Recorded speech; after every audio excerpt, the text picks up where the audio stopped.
immigration in Texas. Plus, recent challenges like a new state law that will ban the sale of property in Texas to some Chinese immigrants. We visited a new exhibit at the Austin Central Library and spoke with Hugh Li, who heads the Austin Chinese American Network, a nonprofit community support group. Joining us now is Hugh Li, the president of the Austin Chinese American Network. Hugh, thank you so much for being with us. Thank you. So Hugh, Texas has the third largest percentage of Asian Americans of all states in the U.S., with the largest group being Chinese immigrants. What role have Chinese immigrants played in Texas history? Oh, as you can see from the exhibit here, there's a lot. And the history goes back hundreds of years in Texas as well as in the U.S. And Chinese immigrants came to this state centuries ago and have been on this land ever since, and making their contributions, making their own American dreams, and it continues till today.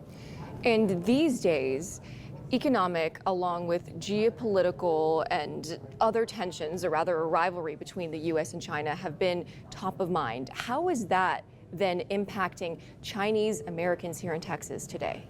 It's impacting us in many different ways. I would say that started around the COVID pandemic. There's this, you can feel that there is a level of animosity towards Asian Americans, towards Chinese Americans in the U.S., in Texas.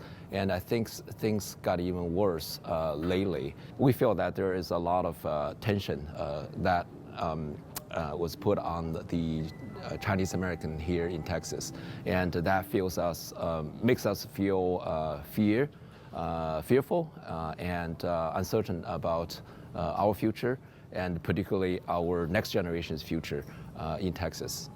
The Texas legislature has passed a bill giving the governor power to ban certain property ownership by Chinese individuals, as well as individuals of nations who are from nations that the government has deemed hostile to the United States. The bill has been called racist by some Asian Americans in the legislature, like Jean Wu from Houston, principally. What are your thoughts on that?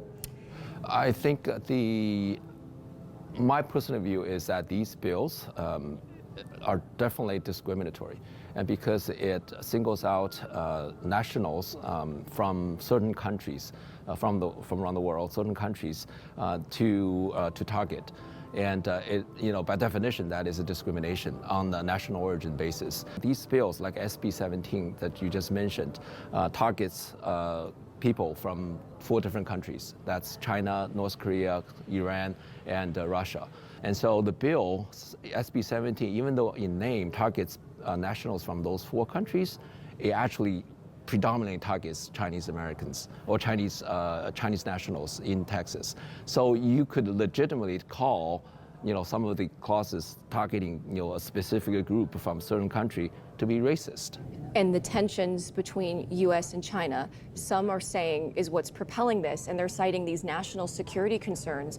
But as a Chinese American living here in Texas and seeing these bills and these international conversations play out, what is your response as a Chinese American to those people's security concerns? From a national security standpoint, yes, China and the U.S. are not in a very good situation strategically, and I think each might deem the other an adversary country.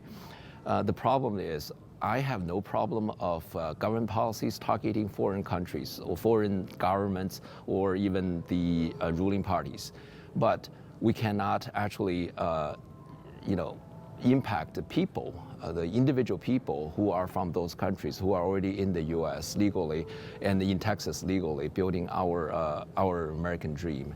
Because it's very important to separate national security policies from targeting entities and governments to impacting individuals, because U.S. is a democracy, and we have constitutional rights. We have constitutions that protects individual rights, including property rights. So in this case, I feel that these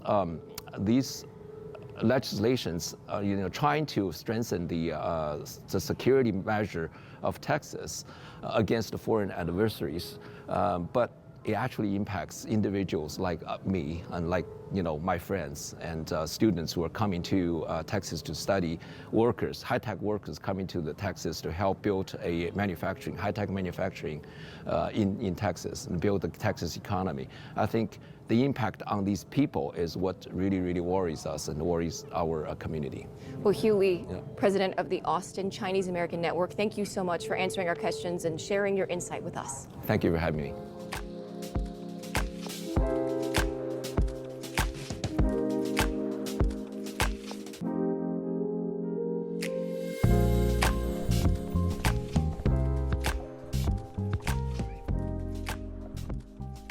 Chinese heritage in Austin is on display at Austin Central Library in a first-of-its-kind exhibit, which we toured with Jun Xu, president of the Asian American Art and Culture Initiative.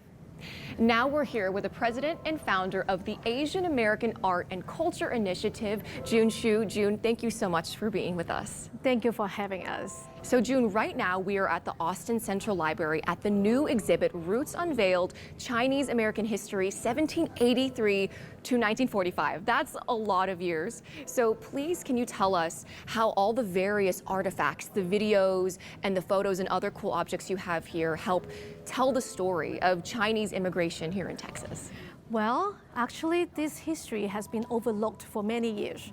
So our curator, Xu Huazhan, has divided the entire exhibit into 4 parts, include the U.S.-China relation, when and how did U.S. and China first started the relationship, right? They need to start dating, right? And then get into a relationship, right? And then it also talk about how there are 2 waves of Chinese immigrants coming to United States back in the 1800s. Number 1 was the exchange program of students, between the Qing China and the U.S. government. There was agreement, a treaty for that. And then later on, the Transcontinental Railroad, that's when the most Chinese immigrants start flushing into United States. They were invited to come here to build a railroad. Then we zoom into Austin, and what did Austinite community has to tell to us? And we found out that there was a rich history in the Austin community that represent Texas very, very well. So we were the one that wanted to uncover that history to everyone. And I want to elaborate on one quote that really, I feel like, epitomizes your mission here, and that struck me personally.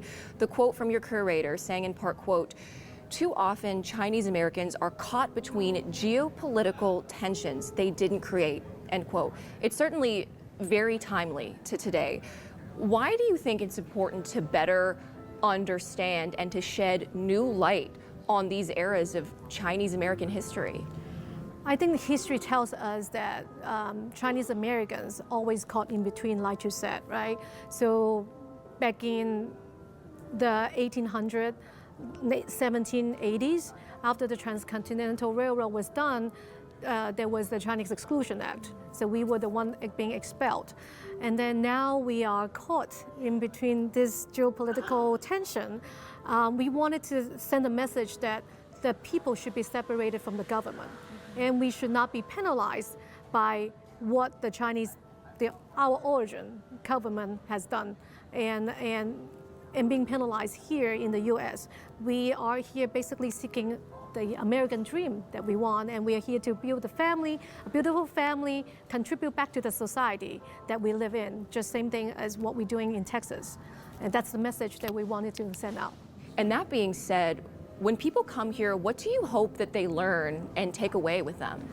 I hope that they can compare our narrative to the propaganda that is outside this exhibit. I think that the Chinese American history are too often overlooked. We are not on textbook. We are overseen by many programs in the past. We're not that important. And usually those propagandas are louder than our own voice. We felt that there is a narrative that we need to change from within, from our community. We need to present our voice to the greater society and let them connect the message out there, connect and compare to what we have here in this exhibit. It's so important for all of us to learn, and I love how you made it engaging and really visual and accessible for everyone. Roots Unveiled is open now until August 31st here at the Austin Central Library. Jun Xu, the president and founder of the Asian American Art and Culture Initiative, thank you so much for speaking with us. Thank you for having us. Thank you.